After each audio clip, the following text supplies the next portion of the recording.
Good evening, I'm Melanie Ralph in Hong Kong and welcome to ViuTV News. Coming up on tonight's show. Dissident Liu Xiaobo cremated and Liu Xia is now free, say Chinese officials. Finance Committee meeting at Legco descends into chaos after disqualified lawmakers barge into the meeting room.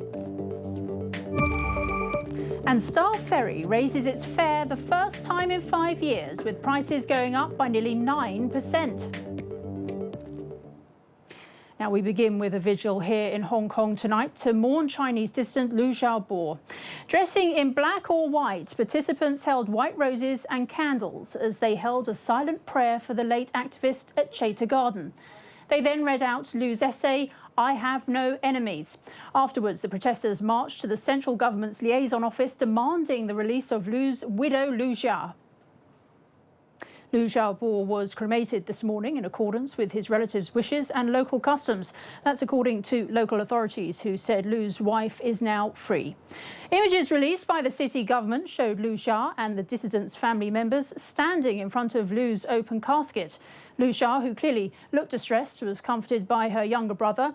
Another picture showed her holding a picture of her husband, standing next to Liu's younger brother, holding the late activist's ashes. Liu's family lawyer told media he doesn't know whether the cremation was in fact what Liu's family wanted because he hasn't been able to get in touch with them. Authorities, meanwhile, won't disclose Liu Xia's whereabouts. Ms. Liu Xia is a Chinese citizen. China's relevant departments will protect her legal rights according to law. According to my understanding, Liu Xia is currently free, but she just lost her spouse. She is extremely sad. In the period after dealing with the death of Liu Xiaobo, she won't take any more outside disturbances. This is the wish of the family members. It's also natural. Now, one of Liu's brothers met the press just a while ago and confirmed that the dissidents' ashes have been scattered at sea. During the press conference, Liu Xiaoguang praised the Chinese government for its handling of Liu's death. He said the government proposed the idea of a sea burial to the family, which the family thought was suitable. He also spoke about Liu Xia.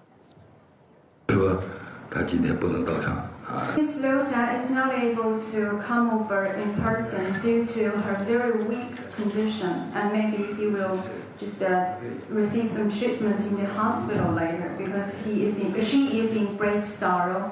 It is a great pity, but she has entrusted me to forward her great thanks to the friends from media. For more reactions, we head now to our Beijing correspondent, Dan Epstein.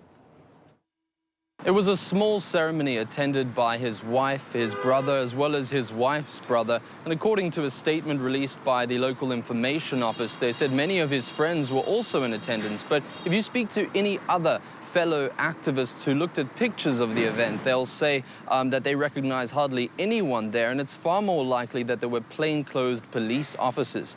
Now, this has really been the story of the last few days of Liu Xiaobo. There's been a concerted effort by the authorities here to try and show the outside world that they've been treating his situation with a sense of care and a sense of humanity. They've now also described his wife, Liu Xia, as being free. It's really hard to imagine what they mean by that, and his former human rights lawyer, Jared Genser, describes that as a sick joke. Now, when it comes to media coverage here of the last few days, there's been next to nothing. The local paper Global Times described him recently, however, as paranoid, naive, and arrogant. And this is really the memory which the authorities here would like us to have of this man who others saw as a champion for freedom, as well as a Nobel laureate. Well, tributes continue to pour in for Liu, despite China's firm opposition to comments from other countries about the death of the dissident. Mourners in Taipei laid down flowers on an empty chair set out in Liu's honour and watched a video remembering his life. In a speech, lawmaker Yu Mei-nu said people have to continue to fight for democracy in China, while mourners expressed their admiration of Liu. I came here to mourn for Liu Xiaobo, who I think was an outstanding thinker and activist within the human rights and democratic movement in China. I feel very sad about his death, so that's why I stepped forward to mourn for him. Staying in Taiwan, where chairs, water balloons and punches were thrown in the parliament as lawmakers tried to block an infrastructure project. Members of the opposition Kuomintang party can be seen barricading the podium and setting off air horns as fights erupted between them and members of the ruling Democratic Progressive Party. The controversial project was advocated by DPP to build light rail infrastructure, flood control measures and green energy facilities, but the KMT said it favoured countries faithful to the ruling party and it aimed at gathering support for the party ahead of next year's elections. There were similar scenes here in Hong Kong today. A Finance Committee meeting at the Legislative Council descended into chaos this morning after 4 disqualified members tried to barge into the meeting room. It comes a day after the High Court stripped Leung Kwok Hung, Law Xiao Lau, Nathan Law and Edward Yu of their seats for botching their oaths at the Legco swearing-in ceremony. They were stopped by security guards as their fellow Pan-Democrats argued with pro-establishment lawmakers over the court's ruling. Committee Chairman Chan Kim-por had to cut short the meeting, which was scheduled to discuss 3.6 billion Hong Kong dollars of education funding plan proposed by the chief executive. I understand the ruling yesterday to disqualify the 4 legislators has made pro-democracy members uncomfortable. This is part of a legal process, and I believe the 4 will appeal this decision through judicial means. This should not affect daily operations of the Legco. Taking the Star Ferry just got a tad more expensive. Average fares have gone up by nearly 9%. This means a journey between Central or Wan Chai to Tsim Sha Tsui is now $2.70 on weekdays. On weekends and public holidays, the fare is now $3.70. Now, those travelling on the lower deck will pay 50 to 60 cents less per trip. It's the first hike in 5 years and is below the 30% rise the company had asked for. The hikes are pretty reasonable. It's been a while since Star Ferry raised the fares.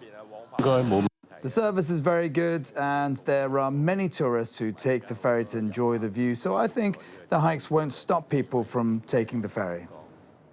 Coming up next, the latest from the world of business.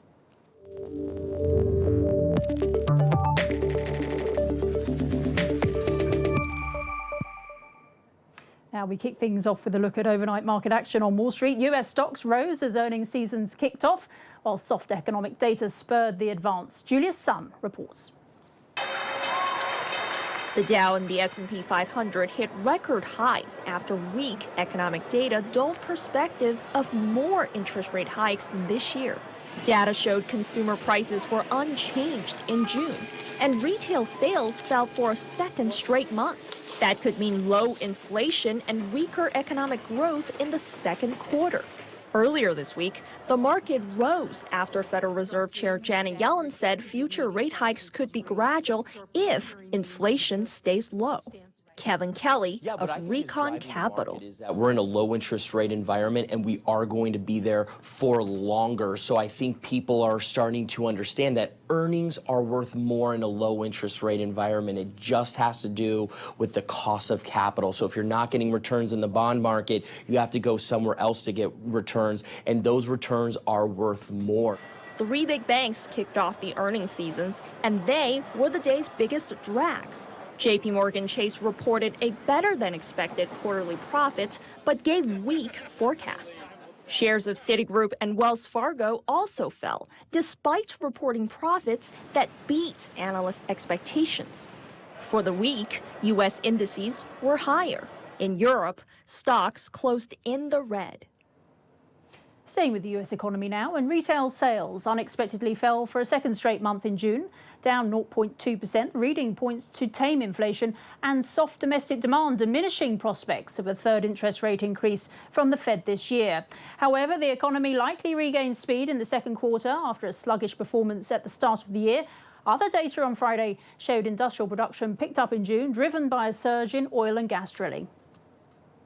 Global automakers have urged China to delay and soften quotas for sales of electric and hybrid cars. They say the current proposals are impossible to meet and would cause big disruption to their businesses. David Pollard reports. Going green is going mainstream, but for foreign car makers selling or operating in China, perhaps a little too fast. American, European, Japanese and Korean car maker associations now calling on Beijing to slow the process down. China wants a fifth of all vehicle sales to be electric and hybrid by 2025, with quotas staggered from next year. In a letter to the government, the car makers say enforcement dates are impossible to meet and, if unchanged, will lead to widespread disruption of their business. They also call for equal treatment of Chinese and foreign makers, who are currently excluded from full subsidies for NEVs and batteries. It is, says one analyst, little surprise given the possible intent of the quota system itself. This is a classic move by Beijing to actually ensure Chinese customers are buying Chinese purchased cars.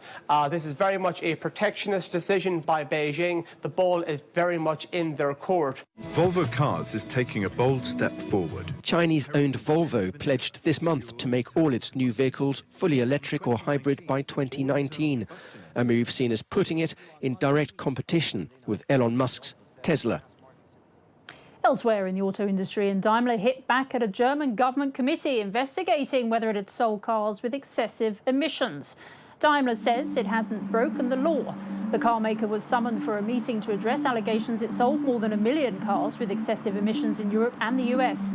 A Transport Ministry official says the German Federal Motor Transport Authority was inspecting Daimler cars for possible excessive emissions. Spain's Banco Santander says it will offer perpetual bonds as part of a commercial offer to compensate some retail clients of troubled bank Banco Popular. Popular was taken over by Santander in June for the symbolic price of €1 after European authorities stepped in to prevent its collapse. Santander estimates the maximum cost of its initiative will be $775 million, but won't hurt earnings. Now, ever been to an ATM machine that spat out a handwritten note instead of cash? Well, that's what happened to people using an ATM in court.